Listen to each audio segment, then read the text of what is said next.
Hey, good morning, everyone. It's Gary here. It's a Thursday in Cincinnati, and it's cold and rainy and wet. And I'm not gonna walk in this shit. Not doing it. Not doing it. A friend of mine said, Gary, why don't you buy yourself a really nice treadmill? Stick it in the basement. You got a big basement. I'm not gonna do that either, because treadmills cost a lot of money. You could buy a treadmill for real cheap. I mean, less than $1,000, and you get what you pay for. I did that about, I don't know, 7 or 8 years ago. I bought a cheap one. It cost me like $800. It was broken in less than a year. No warranty. So if I do decide to do it, it'll be on a knee-jerk whim, you know. I've had enough. I can't walk outside in this stuff. I'm tired of running away from dogs that are loose. You know, and I don't like to run anymore. I'm going off on a tangent. I apologize. Topic of the conversation today is gambling on sports. You know, I'm probably not the first person to talk about this, and I won't be the last. And I'm stating the obvious. And I have I'm talking about firsthand evidence that I've seen sports gaming, whether it be horse racing, whether it be horse racing, whether it be football playing, whether it be soccer, whether it be golf, whether it be anything that includes money, involves money. The fix is on. Just adjust this light. I apologize, people. There we go. That's better. I don't want it. If it's too bright, I can't see. The fix is on, and I'm gonna tell you this morning, because I love horse racing. Okay, if you can't tell, I mean, I got a lot of horse memorabilia in my house. I've been following thoroughbred horse racing for a better part of 30 years. Love it. I love gambling. I'm a big gambler. I don't bet a lot of money, mind you, because I don't have a lot of money to bet. Of course, I have enough money to take care of myself, but I'm not going to blow it all at a track. And I've learned over the years, just by observation, and there are 66 thoroughbred racetracks in America. I Googled that this morning because I didn't know how many. And of those, I've been to about a dozen. Now that I'm retired, I jumped in my car a few times, and I went all over the Midwest looking at different tracks I've always wanted to see and never got a chance to drive to. So they're all the same. And let me give you an example of that. Now, when I say horse racing is fixed, it's not the only sport that's fixed. People say, oh, well, horse racing is fixed. Well, fuck me. No, it's not. Not all the races are fixed, because I've been to a lot of races in a lot of different tracks. You take baseball, those games are... Let me back it up. Anytime, and there's a really good friend of mine, really close friend of mine, she's retired. She used to deal cards for a casino. And she tells me, and we're still good friends, and she says to me all the time, Gary, anytime money is involved, the fix is on. Think about that. Anytime money is involved, the fix is on. It's been going back since there was a movie that came out in the 80s called 8 Men Out about the Chicago Black Sox that fixed a baseball game. Yeah, so it's been going on forever. So me talking about it today is not a big deal. Everyone knows. I mean, at least you should know. Football games are fixed. I think all NFL games are scripted. I really do. I've been following the NFL for a long time, and I'm watching some of these games. I've seen games where they'll take two teams that are shit. Like there'll be one team that's 1 win, 5 losses, and another team's 1 win, 5 losses. And those, before the season starts, they have a schedule that's already made out what games are going to be played when. And these two teams that are shit are supposed to meet for the next Monday Night Football, which is nationally televised. Well, the NFL gets involved and they go, oh, we can't have those shitty teams playing. No, they won't be betting any money on it. The money won't be going on that game. No, we got to change the game. So they change it. They take those two fucked up shit teams and they put them on the 1 o'clock game, and they take two really good teams and put them on Monday Night Football for ratings. For ratings. What does ratings equal? Money. Money. Advertisements. Money. I mean, some companies not going to advertise their product on Monday Night Football if you have two shit teams playing and no one's watching. See where I'm going with this? So it's not just about the fix and about how much money you can make betting it. It's what advertisements are in it, who can benefit from a game, where the venue's played. When it comes to money, people are funny. That's true. That's a very true statement. So I was all over these tracks in America this year, and I'm not done because I'm retired now, so I'm going to try to get to every single track I can by car. I don't like flying anymore. I don't trust it. And I'll tell you why very quickly because I don't want to go into it too deeply on flying.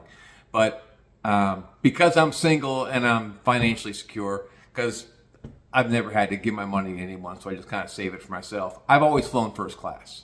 And for a few extra $100, I would highly recommend flying first class. It's really, really, really nice. So in the past 2 times I have flown first class, what these airlines are doing now is they're jamming these seats. They're jamming the first class seats closer together so they can put more coach seats in the fucking plane. So the days of old, where in the 80s and 90s when I flew first class, the seats were nice and wide, a lot of leg room. The guy next to you or the gal next to you was 100 yards away. You had all kinds of room. No, those days are over. They're jammed in like sardines, just like the fucking coach passengers, and they're charging you out the ass. They can go fuck themselves. I'm not flying anymore. So I drive everywhere. I have been to some really nice tracks, and I'm going to tell you a story that happened this summer. I was in this track in the Midwest. I'm not going to say the name of the track. I'm not going to do it. I was brand new to this track, never been to this track before. So I'm feeling myself away around the track. I got myself a race form. I'm looking at the ponies walking around the paddock, getting ready for the next race. I'm sitting there all by myself. And there's a zillion TVs outside for betting simulcast, where you can bet other tracks in America, including the one you're at. And this little Mexican guy walks up to me, and he sees I'm by myself. Now, generally, when you see little men, I'm not racially profiling here, mind you. The little Mexican guys and gals, they generally work as grooms or people at the track that work for the horsemen, work for the jockeys, a jockey's groom, a valet, those kind of people. This guy, he was well-dressed, little Mexican guy. He walked over to where I was standing, watching the odds changing on this TV set, and he looks at me. I can see it from my peripheral vision looking at me, and he looks back at the screen, and there's like less than a minute left for the live race to go off, and I'm still trying to figure out who I'm going to bet on. And this little guy looks at me and he says, "Oh, I really like this 4-horse. Yes, I really like this 4-horse." And he just darts away. I look at the odds and he's like 6-5. He's less than even money. But I'm thinking, I don't like betting the favorites. You can't make any fucking money if you bet the favorites. But this guy clearly told me who was going to win. I didn't bet him because I don't bet the favorites. I like to try to find a long shot. So I picked this horse that was like a 9-1. Race goes off. Who wins the 4? The 4 won.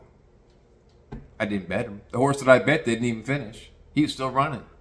But I mean, I should have listened to this little Mexican dude because he was telling me who was going to win. And I didn't bet him. So you bet $2 a win on a horse that's going right, even money, you might make $1.20. Whoop-de-fucking-do. That's not even going to buy you a hamburger or a hot dog. So no, I don't do that. But that's not the first time I've seen that happen. I've been to different tracks around the country, and I've seen shit happen. I'll give you a really good example. This is a really, really good story. It happened. It was a true story. It happens down in South Florida. One of these tracks down in South Florida. I'm not going to say which one it is. I was down there last fall, and I'm in the paddock area is a saddling area where all the horses are led out of the barns and they go into the saddling area, and they're all darted along in a big group, like in their own little stalls. And here's this, and the jockeys are generally down there talking to the owners of the horse and the trainers. I'm at this rail area. In front of me is the saddling area, so I'm within an earshot of everything that's going on in this one particular track this day. And out walks this little guy. He was definitely Central American, a jockey, and he walks over, and he shakes hands with the trainer. Well, this trainer's an older guy, and the first thing the older guy says is, "You speak English?" And the Central American guy goes, yes, I speak English. Yes, okay. He goes, "All right, Jorge." He goes, no, my name not Jorge. It's a true story. He goes, "My name not Jorge. It's George. George." And Jorge is George in Mexican, in Spanish. And but he wanted to be called George. And this trainer just shook his head. He goes, "Okay, George, Jorge, whatever you want to be called. You're on the speed horse today. This horse should have won the last race out. I know you weren't responsible for it because you weren't on him, but he's the fastest horse in the field and he should win. Now don't get him pinned in behind a bunch of horses. Go to the lead, keep the lead, and you should win by a country mile. You got me there, Jorge?" And the jockey goes, "My name not Jorge, it's George. It's George, see? It's George." He's getting pissed at the trainer. Now these obviously they don't know each other. Because some of these tracks, they don't. The trainer has to get a local jockey to race his horse. Well, after he gets up on the horse, you can see the jockey's pissed. You can see he's beside himself. He's looking behind. He's on the horse, and they're walking out to the track, and you can see him eyeballing the trainer, giving him this disgusted look. And I'm thinking, what am I going to see today? This horse was going off even money. The race goes off. It was a 7 furlongs. Now, a furlong is a measurement. I think it's 1/5 of a mile. I'm not. Don't correct me on that. I should know. I think it's 1/5 of a mile. Anyway, 7 furlongs is not quite a mile. And they start out on the far side of the track and they break and they go. I have binoculars and I'm watching the race. Well, George was on the 2 horse, closest to the rail. He falls way back. He falls behind the whole pack. There's 8 horses in the field. He's dead last the whole way around. And I'm looking in the binoculars and I can see him pulling up on the horse. He's standing up on the horse, holding them back. Clearly holding them back. I don't know what happened out of the gate. He may have gotten bumped around, but he held back. He finished dead last. I didn't see the finishing conversation between the trainer. I couldn't hear it. But when they came back to the saddling area, the trainer was all over this jockey, screaming at him, yelling at him, pointing, doing this, doing that. And the jockey was facing us, and we are a good 30, 40 feet away. And all I could see was the jockey had a big smile on his face. And then he was saying, I did the best I could. I hit him with my stick. I hit him with my stick. I did the best I could. He didn't want to run. He didn't want to run, boss. I hit him with my stick. The stick meaning the whip. I hit him with my stick. That's all he kept on saying to the trainer. I hit him with my stick. He did not want to go. And clearly he wasn't hitting him with a stick, but that's what he's telling this fucking trainer. Because the trainer didn't have binoculars like I did. So that was fixed. He was pissed off, and he held the horse that was supposed to win back so a long shot can come in. You know, and I've seen over the years, I've seen those kind of shenanigans going on. I've seen people come out of the back areas of the track that had a uniform on that worked at the tracks, hand someone money and say call out a number. Hey, bet the 3 horse. Give him a wad of money. Bet the 3. Bet the 3. This one particular day, I saw this down South Florida. I was in Texas. I saw this guy hand a guy $20 beer. Or bet the 1 horse. And they win. So somebody knows something somewhere. Now, if it's going on in horse racing, and I know it goes on in dog racing, because I've seen that firsthand, and I've seen it go on in football, I've seen that firsthand, where someone knows somebody. I got a tip from someone in Las Vegas, blah, blah, blah. Bet the Niners, bet the Niners. Anytime money's involved, the fix is on. I just know it. I see it every day. So not every race, and this is the tricky thing about horse racing. I'm going to go back to horse racing because it's something I'm familiar with. Not every race is predetermined, and people that are handicappers like myself, and people that are horsemen like I myself. I mean, I actually was involved with having a horse. We don't call it fixed; it's predetermined or luck. It's lucky. Maybe someone got lucky that day. A long shot came in. But I remember this one guy telling me, and this is a guy that introduced me to horse racing years ago, and he was a horseman. He had several horses. And I was talking to him one day, and it was a track in the Midwest. It wasn't the one here in Cincinnati. It was somewhere else in the Midwest. And I was talking to him. I was there at the track.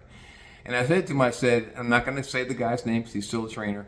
I said, you guys got a chance to win it today? And he looked at me and goes, it's not my turn to win today, Gary. And he walked away. Before I had a chance to ask him why, he said, it's not my turn to win today. What's that tell me?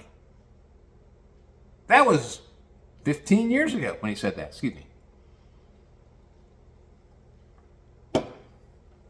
So I kind of had a hunch. But the thing is, like I said earlier in this program, that not every race is predetermined. Sometimes a long shot comes in. That's why I bet long shots. You could say all day long, or I could think all day long, that every race is predetermined, or every football game is predetermined, or every basketball, golf, or tennis match is predetermined. But there's always that one person or that one team that blows it out and wins. So it throws it out. I think it's regulated somehow, somewhere. It's regulated. What team is supposed to win that day? What tennis match is supposed to win that day? What runner is supposed to cross the finish line first in the mile race, the foot race with humans? Who was supposed to win that day? Where was the money going? Where was the sponsors putting their money? Sponsors, fan base, money. When it comes to money, people are funny, right? Right? I'm not stating the obvious. I used to take my dad to the track all the time. Back when he was still able-bodied and had a head on his shoulders. And I took him every Friday, and we'd sit in the grandstand. And I would make his bets. He would tell me who he liked, and he'd give me $20, and he'd say, go bet this horse. He'd say, go bet him to win. He never bet him to win, play, show. To place is second, to show is third. In case you don't know, excuse me, what that means. Win, play, show. Win, of course, is win. Place is second, show is third. It's called hedging, my bet. I would bet him to win, play, show. That way I'm going to win one way or another. It becomes in first, second, or third. And my dad would look at the tote board. And the tote board had where the odds were in one column, and then the money on the other column. And it would be the exact amount of money that was being bet nationwide, worldwide on that particular race, in particular in this race. Every race is simulcast. So our local track is simulcast with every other simulcast system in the world. So people over there in Japan want to bet Belterra Park. You know, they're gonna put money on it from where they are. My dad would always give me $20. Go bet this horse to win, and he would follow the money on the tote board. And wherever the money was going, he was betting that horse. He never looked at a race form. He said, "I'm going to bet the money. I'm going to follow the money." Well, it doesn't always work that way. It doesn't always work that way. The money doesn't always correct, because every now and then a bomb comes in, or a middle shot comes in, a horse that's 7-1 or 8-1 or 9-1. And he would get pissed. And every time, God bless him, every time his horse didn't win, he'd go, fucking shit, fixed. Like that, it's not fixed. Just because you didn't win does not mean it's fixed. He might win 2 races out of 8. And he never broke even. He was always behind because he was betting $20 for a horse to win. If he bet a horse $20 to win, the horse sometimes got second. If he had gone to win, play, show, he'd have made his money back. See what I'm saying? I don't know. I don't mind going too deep into this. Just give you the idea that when it comes to money, shit gets funny, you know. And they've been legalized. They legalized sports in the United States in 2018. Since 2018, it's been available for people on their apps to bet. I read something on the internet the other day, something like $6 or $7 billion was wagered on sports last year by the betting public. $6 billion. Now, that's not just the United States, that's worldwide. On sports gambling in the world last year. It's a lot of fucking money. So, I don't know, but I do know that from what I've seen, what I've read, what I've watched on movies, TV, in living color, that certain races, certain games, football games are predetermined, fixed. predetermined. Some teams are supposed to win, some teams aren't. It's all about ratings. It's all about sponsors, sponsorships. I work for blah blah company, and I'm not going to I'm not going to show my commercial on this show if you had this shitball team running that game. I'm not going to if this shitball team and the NFL has to play on Monday night. I'm not going to put my bottom line dollar, my money towards this game on my commercial time. The NFL loses money. They're not going to do that. So they switch shit around. You can't tell me that's not fucking predetermined. You know? Anyway, that's all I got today. I'm going to make this short and sweet. I got to go shopping. I got to go buy groceries, for crying out loud. I swear I'm in the grocery store more now that I'm retired. No, I take that back. I was working 5 days a week, sometimes 6 days a week. I'm only at the grocery store twice a week. But I'm out of ice cream. I know I shouldn't eat ice cream. It's full of sugar, but god damn, I love ice cream. Nothing like ice cream. So anyway, that's it. That's all I got. Oh yeah, and seltzer water. I'm out of seltzer water. And coffee. I'm not going to give you my grocery list. I apologize. Anyway, you all have a fantastic day wherever you are. Enjoy the weekend. It's Breeders' Cup weekend at Del Mar in California. If you're into horse racing, it's a big race. The Breeders' Cup Classic is on Saturday. It's a $7 million race. Horses. So, anyway, I'm going to finish this up by saying, what does a gay horse say? Anyone? A gay horse says, hey. Get it? They eat hay. All right, that's it. I know it's a stupid joke, but it's funny. You all take care of yourselves and each other. Have a great weekend. Peace out.